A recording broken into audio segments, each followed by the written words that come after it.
En la comarca de Sanabria hay en torno a unos 40 asentamientos entre la Edad del Hierro y la romanización. Para que nos hagamos una idea, en la actualidad en la comarca de Sanabria hay 90 pueblos, lo cual nos hace ver la importancia de la ocupación en esta zona pues hace unos 2000 años.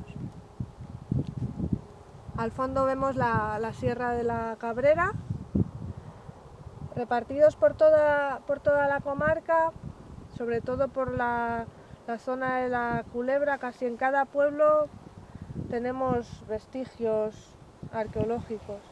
Al fondo vemos la Sierra de la Culebra, el embalse de Cernadilla. Toda la comarca de Sanabria está recorrida por el río Tera, sus numerosos afluentes, riachuelos, arroyos. Es un lugar donde hay muchos puntos de agua, muchos bosques, con materias primas, madera, numerosos animales, plantas con frutos.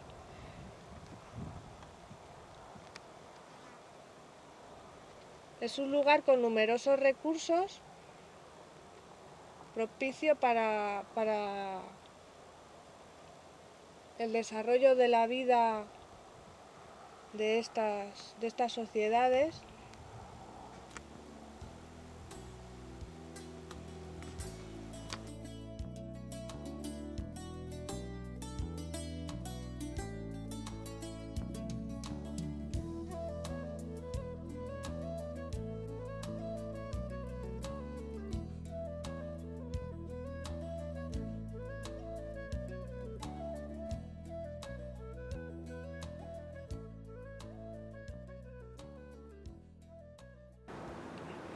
Existen muchas diferencias entre la cultura castreña sanabresa y los castros que se encuentran en el norte de Portugal, en la costa de Galicia y en la costa atlántica y cantábrica de Asturias. Estas diferencias vienen marcadas tanto por la orografía como por la climatología de la comarca sanabresa. Pues algunas de las características que definen a la cultura castreña de Sanabria es que predominaba la moralidad por encima de la ganancia, ya que no existían elementos de prestigio. No había símbolos que marcaban diferencias de estatus social. La cerámica, por ejemplo, era muy básica, no estaba muy elaborada. Además, no había importaciones. Esto nos hace pensar en la autosuficiencia de las comunidades celtas de la comarca. Por ello, se observan importantes diferencias con los castros de la costa atlántica. Pues entre ellas podríamos destacar una arquitectura defensiva, y en cuanto a la arquitectura doméstica, las viviendas tenían una planta rectangular, en contraposición con la planta circular que predomina en los castros de la costa atlántica. Este tipo de asentamientos estaban situados en zonas elevadas, sitios estratégicos. Es lo que la mayoría de las hipótesis barajan. Digamos que es un lugar desde donde tienes un control absoluto del entorno. Era un grupo de pobladores que vivían aquí, que tenían aspectos comunes con otros pobladores que vivían en la zona de León, en el norte de Portugal y en el este de Galicia. Pero la asociación con un grupo étnico en concreto, pues se lo dejamos a los historiadores propiamente dichos documentales que la asocien con los zoelas. Pero sí, bueno, tradicionalmente se asocia con los zoelas y con los astures, sí. El sol tenía una gran importancia para los celtas, ya no solo desde el punto de vista espiritual, sino también desde el material. Esto lo digo pues porque marcaba el inicio y el fin de la fecha de cultivo, es decir, marcaba el calendario en el que se conseguían los alimentos para el resto del año. Es importante destacar la escasez de templos líticos o tallados en piedra, ya que los celtas usaban la naturaleza como centro ceremonial. Un ejemplo de ello es el Robledal en el que nos encontramos ahora mismo.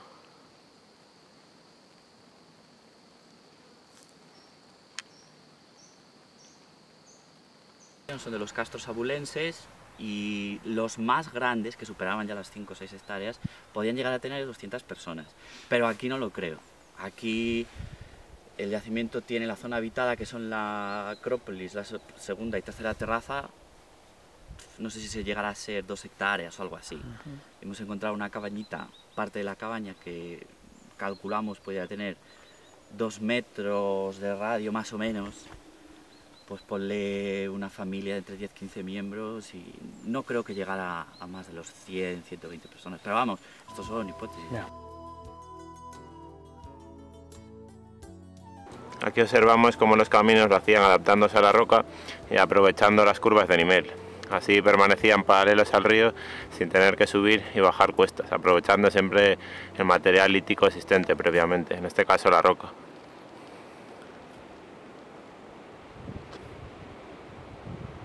En el fondo se observa el castro de As Muradelas. Lo que más destaca es su entorno.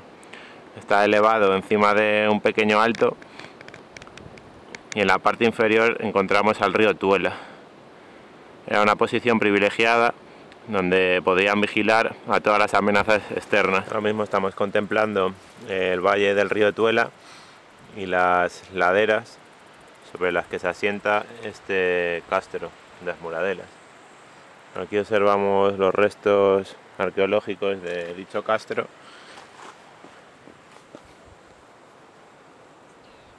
Y vemos la continuación del valle del río Tuela hacia el sur, en este caso hacia Portugal.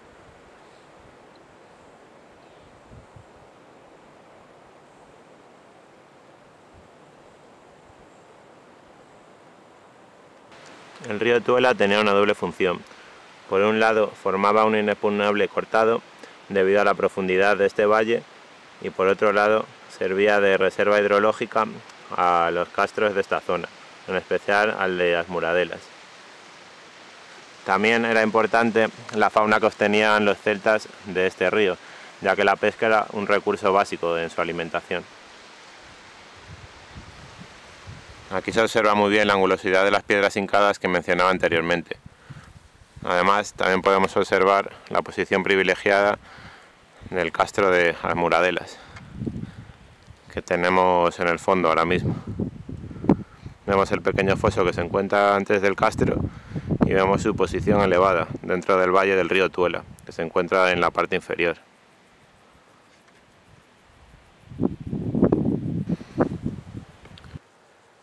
Si por algo se caracteriza este sitio arqueológico de As Muradelas es por sus sistemas defensivos. Ahora mismo estamos observando el segundo recinto, que también está compuesto por una serie de piedras que actuaban de defensa contra los diferentes invasores. Al fondo se ven las laderas y el robledal, que servía de sustento, de donde sacaban alimentos de los importantes recursos naturales que existían en la zona, como podían ser la diversa fauna, como la diversa flora y el amplio conocimiento que los celtas de la época tenían. Nos encontramos en el interior de una de las viviendas, donde se observan los muros que conformaban la casa. Estos muros estaban unidos de forma angular, formando ángulos de 90 grados, y las casas tenían una superficie aproximada de 15-20 metros cuadrados.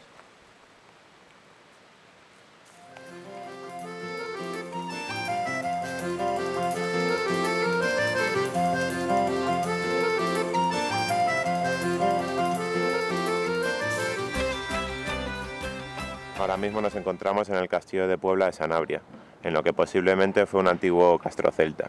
Existen indicios que hacen pensar que esta afirmación es cierta, pero todavía no se ha realizado un estudio riguroso. En el fondo se observa el castro de Ferreros. En este posible castro de Puebla de Sanabria observamos que también existen fosos naturales con el río Tera en el fondo, e incluso el río Castro que circunda lo que es actualmente la villa de Puebla de Sanabria, y también se observan indicios de algunas terrazas. En lo referente a la organización de los castros debemos referirnos en primer lugar a las defensas. En la mayoría de los casos no hay más que una muralla, que no serían muy diferentes a las murallas medievales que ahora mismo estamos observando.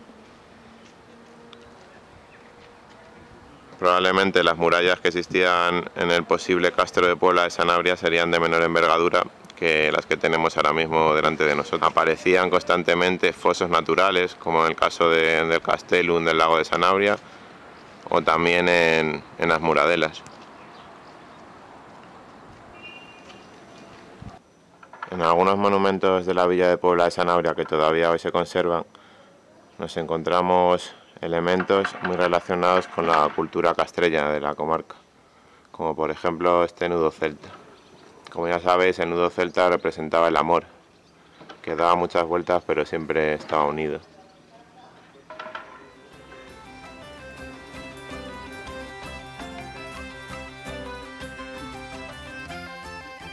De Peñas de la Cerca, que está más cerca de Palacios, pero en la documentación casi siempre viene de Río Negrito. Y el caso es que arriba en el cerro vamos a acabar en un punto donde hay grabados rupestres en la roca, en ese punto donde se separan los términos municipales de Rosinos y de Palacios. Pues el yacimiento de Peñas de la Cerca, como otros yacimientos del noroeste, se asocian a la cultura astur, a las culturas literarias y clásicas astures, y dentro del grupo étnico astur existen divisiones, ¿no? Gentilidades y tribus, que se llaman, y dentro de esas gentilidades están los zoelas, que se encontraban en esta zona de Zamora y el norte de Braganza, y dentro de esa organización tribal de los zoelas había varios grupos, y uno de ellos son los de Soncos, que son los que se asocian a esta región de Hierro, que es aproximadamente en torno al 800 a.C. hasta la llegada de los romanos. Esa es la edad del hierro.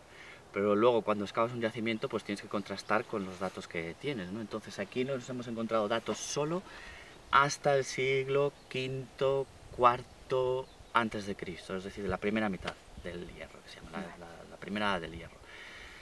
Luego el del Pico de Santo Toribio en Ferreros y Espadañedo cubren ese hueco, la segunda del hierro y ya la romanización, es un poco lo que cubre. La diferencia entre los tres también, este es un sitio de habitación, es decir, aquí la gente vivía. En el Pico de Santo Toribio no se sabe por qué no se ha excavado, sí que había gente, pero lo más probable es que fuera un asentamiento minero, es decir, un castro de explotación minera, pues como un campamento para procesar el oro que está allí. A lo mejor la gente venía de otro yacimiento. Y el de Espadañedo lo mismo, el de Espadañedo en época prerromana sería la mina, y la gente que trabajaba en esa mina viviría en otro lugar, y luego ya se hizo un asentamiento romano al interior del cerro.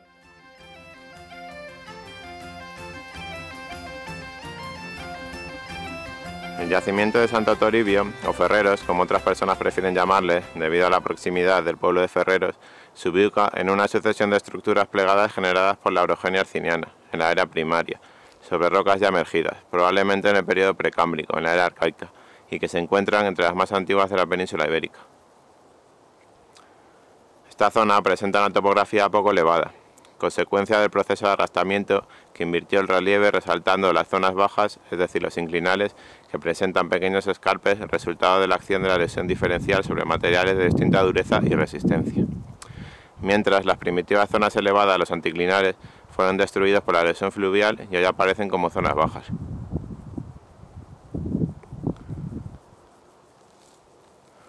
Uno de estos resaltes, los inclinales colgados, formados por crestones de pizarras y cuarcitas fuertemente alteradas, es Santo Toribio o Ferreros. Los movimientos tectónicos produjeron fisuras en las rocas con cierta profundidad, a través de las cuales la circulación de agua caliente mineralizada formó yacimientos primarios, y aquí encontramos el cuarzo asociado al oro.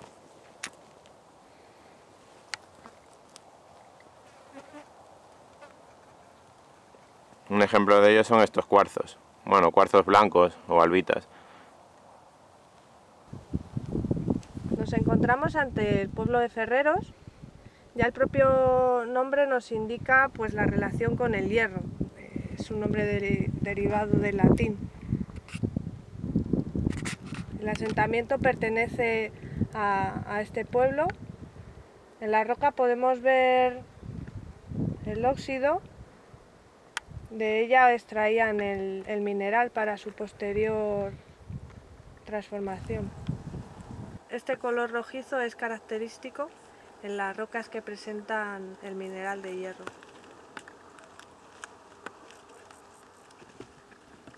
Extracción del hierro probablemente y procesado del oro que trajeran de otros lugares, aprovechando la pendiente del terreno y con las cubetas y una serie de estructuras que hoy en día pues, no quedan, y para la obtención y procesado del hierro con unos hornitos que hay de reducción en aquella zona de allí. Y luego este senderito, nosotros estamos aquí, vamos a poner, es este senderito de aquí, hay en los paneles de roca hay también cruces marcadas. Nos encontramos con diferentes piletas que se utilizan en la fundición del hierro. En unas se acumula el agua para el templado del metal, otras se utilizan como horno para la fundición, porque para templar el metal es necesario el agua. Y esta especie están como en cascada en algunas ocasiones, porque tú imagínate si aquella de allí se llenase, derivaría en esta. Las piletas se excavaban en la roca ya que así soportaría mejor las altas temperaturas.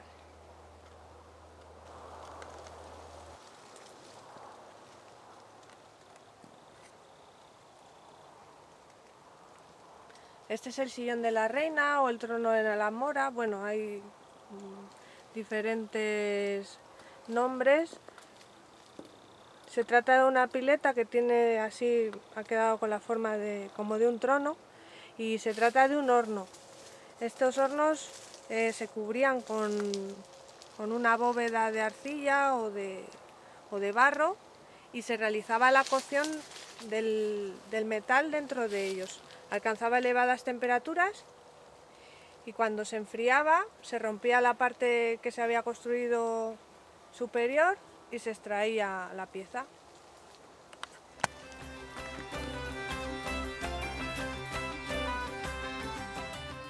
En la falda de la montaña que vemos justo al fondo está situado el asentamiento de los Corralones. Se trata de un asentamiento donde extraían el oro, y bueno, es de la etapa del siglo I después de Cristo, es de la etapa de la romanización.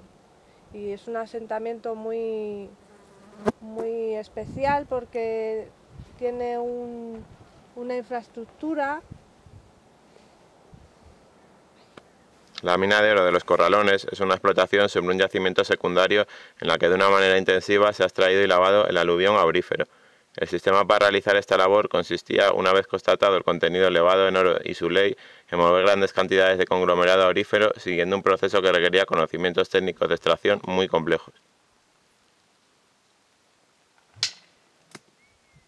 De ríos, de fuentes, y la represaban por esta zona de aquí, y cuando había suficiente agua levantaban la presa y entonces hacían correr toda el agua por la... En el aurum fluminum, el oro de los ríos, la forma más sencilla para explotar los yacimientos secundarios es el bateo, o lavado manual de las arenas auríferas de los ríos con un recipiente circular abierto, de fondo plano o cónico, también llamado batea, de forma que los materiales más pesados, entre ellos el oro, se concentren en su fondo a causa de una mayor densidad. Para el aurum talutium, el oro de los suelos, el agua era el elemento clave en el desarrollo y explotación de la minería romana.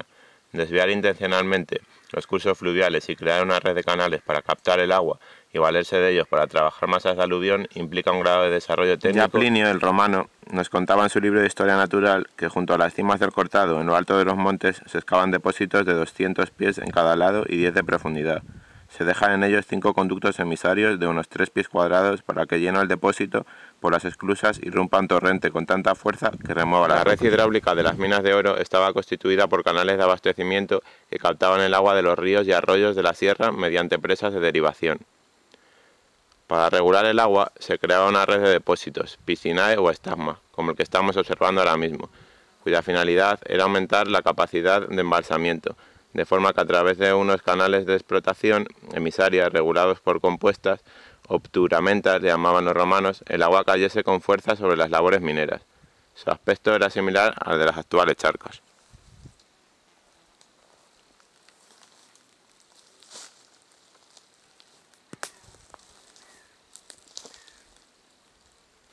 Desde el punto de vista geológico, Las rocas cámbricas de era primaria dan paso a los materiales terciarios, ante los que abundan depósitos rojos del Mioceno, que han sido erosionados por los actuales ríos.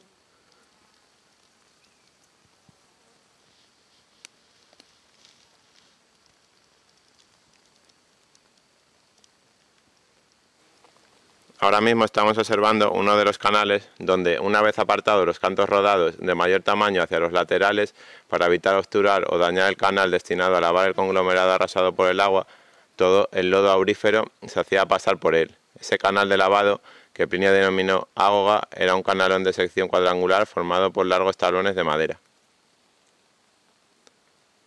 El concentrado que quedaba en el fondo del ágoga era lavado por las bateas, o alveos, como se llamaba en aquella época.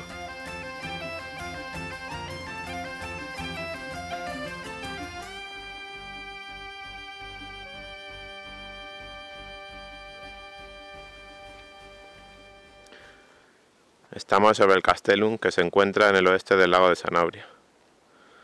Este Castellum es importante porque es previo al resto de los castros de Sanabria de la Edad de Hierro.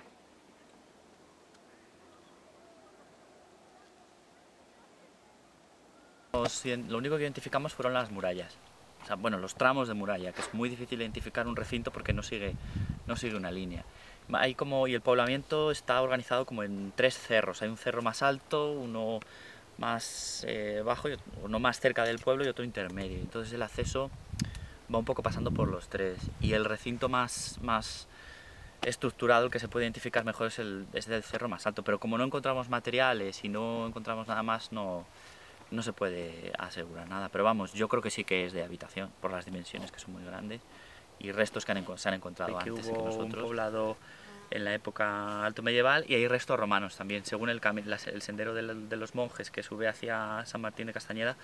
Ahí hay un sitio que se llama La Carbonera, que yo he leído que se encontraron restos romanos, de cerámica romana, o sea que bueno, probablemente haya población desde principios de la Edad del Hierro hasta la Alta Edad Media. El complicado acceso a este Castellum hizo que se mantuviera en esta misma ubicación durante muchos siglos. Esto se explica porque sus enemigos tenían un difícil acceso al mismo, tanto por las barreras naturales que he explicado anteriormente, como por barreras artificiales que hacían los pobladores que aquí residían.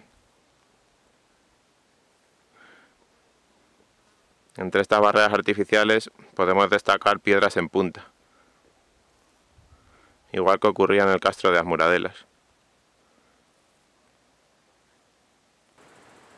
Como ya sabéis, la historia siempre la cuentan los vencedores, y en este caso los celtas de la comarca de Sanabria no es una excepción, ya que con la llegada de los romanos conquistaron todo este territorio y borraron de un golpe esta cultura milenaria que durante años habitaron en nuestra comarca. ¿Por qué no recuperar nuestros orígenes celtas y toda la cultura ancestral que ellos tenían? Estos pequeños proyectos son importantes para recuperar la cultura y la historia en Sanabria, ya que el pueblo que no conoce su pasado no tiene futuro.